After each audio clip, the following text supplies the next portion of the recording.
Good morning. My name is Chris McLaughlin. It is Wednesday, April 5th, 2017. I wanted to do a little video, I haven't done one in a while, in my kitchen about our Homeowners Association HOA Board of Directors election. You should have all received the ballot in the mail. It's sent to the homeowners, so if you're not the homeowner, it wouldn't be sent to you. But every homeowner should have gotten it, like last week sometime. I want to go over a little bit of introduction of myself and a little bit about the voting process and how to do your ballot, and hopefully keep it under 5 minutes. So my name is Chris McLaughlin. I'm actually the president of the Los Flores 2 Homeowners Association Board of Directors.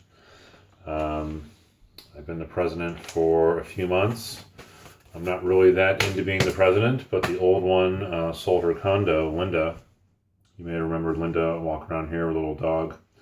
She moved to like Whittier or Diamond Bar finally the end of last year. So no one else really wanted to be the president, so I said I'd do it because I've been on the board for a while.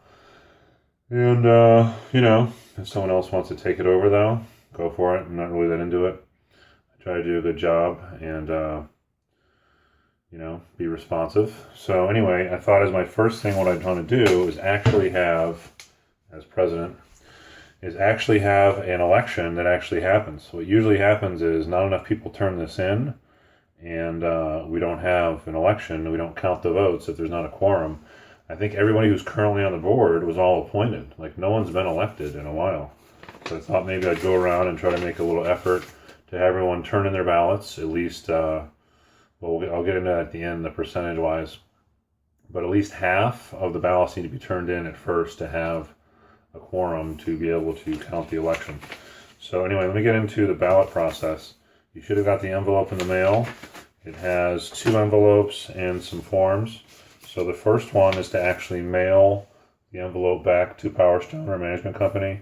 You need to put a stamp on it or turn it in at the Power Stone. But you do need to sign it and put your address, because basically we want to keep track of who was voted and make sure no one tries to vote twice. So that's the external envelope to mail the ballot envelope. And then the ballot envelope is the secret envelope inside that you actually stick your ballot in and seal, and you don't put your name or anything on it. So the ballot goes in here, this goes into the envelope, and you mail it. So what happens is, once we have enough envelopes, then you take them all out and no one knows who you voted for because there's not your name on this one. And then they open these up and count them. So they do keep track of who has turned in their ballot. They don't keep track of how you voted. So don't put your name on this, but you do have to put your name and address and sign it on the external envelope that actually goes through the mail if you mail it like I'm going to. So the forms that came in the package, there's some explanation about the meeting. It's in a few weeks, the end of April, if we have enough ballots turned in. So I think we need at least half, 50% to have like a full quorum. There we go, majority of quorum. So 93 homes out of 185 to have a quorum. Now if we don't have the initial quorum, then we go down to like 40%, and then I think like 25. So that's what happens every year, and we never even get like 25%, so we never have an election. So this year I'm going to post this video on the Facebook page I made. And I might go around and see if everyone's got their envelope and try to turn them in to actually have an election this year.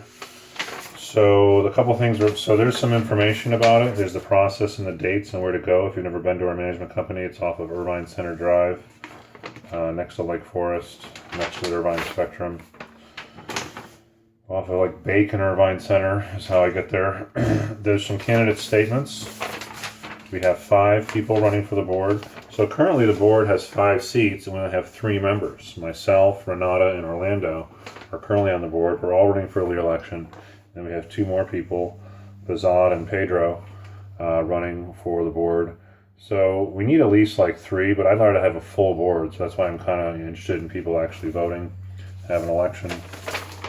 So there's some candidate statements. Mine is, dear neighbors, I still want to be one of your association directors if you'll have me. I mostly like being involved with knowing what's going on in our community and keeping an eye on our association finances. If anyone who's a homeowner would like to be on the board of directors, please apply. I always put that because we don't have a full board. We might after this election if it goes through. If not, we may appoint some people. The other thing I like to be in tune with, besides the finances, is just communications throughout the community. I wish we had better communications and more of a community feeling, and possibly have some more events, just like some community events. Get to know your neighbors a little bit, have a little more sense of community and neighborliness. So that's my thing. And then there's the ballot. So you can vote once for each person, or 1 or 2 or 3 up to 5. Just once per person, but you don't have to vote for everybody. You don't have to do 5 votes. You don't have to do any, really. You can just say, I don't want any of you, and turn it in. It'll still count for quorum purposes. And then the thing at the bottom is this IRS revenue ruling. This came out a long time ago, but the associations had to formally adopt it, and since we never have an election, we never formally adopted it. So I'm going to vote yes. Basically, if we have money at the end of the fiscal year, the membership needs to vote to apply any excess funds in next year's member assessments. So, we're supposed to have a vote to apply that money to the money you would have to pay the next year in your assessments. It sounds like a good idea. I don't know. Maybe not. Maybe it's who knows? I have to look into that. But I think we should go one way or another with it. It's going to be on here until we do. Anyway, so fill out your ballot. Stick it in the secret ballot envelope. Don't put your name on this one. Seal it. And then put this inside this other one. Do put your name and sign it and seal it, and either mail it in, put a stamp on it, or just turn it in at Power Stone. Or you can show up at the meeting. It says polls will be open until 11 a.m. I don't think we really have polls. It'll be someone there at the front desk saying, yeah, here, I'll take your ballot.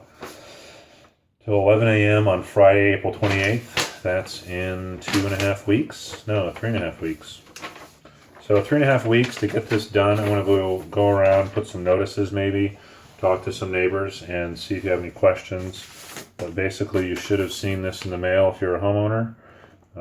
If you're renting your place, you wouldn't have gotten it. Or if you did get it, you should tell your homeowner, hey, your ballot's here. The president wants you to vote. So any questions for me? You can put a response on the Facebook post or on the YouTube comments. This is my kitchen.